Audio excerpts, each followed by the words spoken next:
O'zbegim garzalzare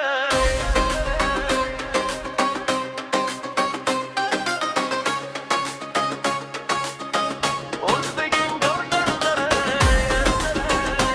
Keçatoni bugun so'nggi Yurak aytar yana kel.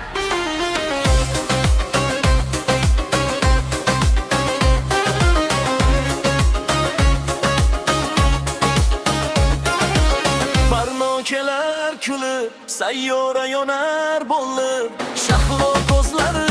sehr komila o'zi bahor robiya raqsga tushar shukrona yurak ko'p girlar qo'lma qo'l aylanamiz ko'cha to'la yorug'lar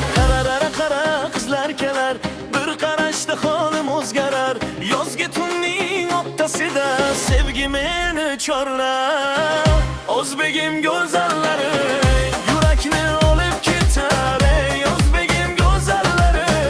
raqqosa bo'lib ketar ey O'zbegim go'zallari bir tabassum olov ey Barno desam yonib ketdim sayyora desam yo'lim ketdi shahlo ko'zdan o'ylar tushar komila bilan bahor yashar robiya kirsa davaga shukrona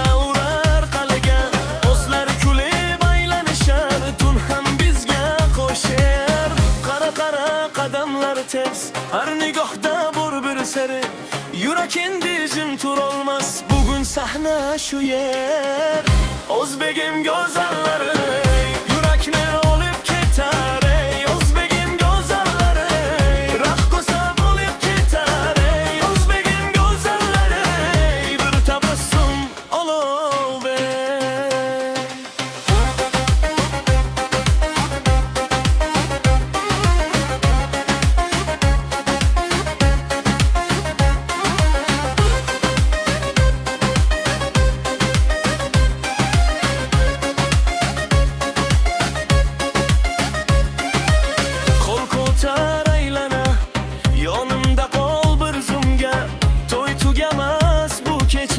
Sevgi yaşar dodumca O'zbegim go'zallari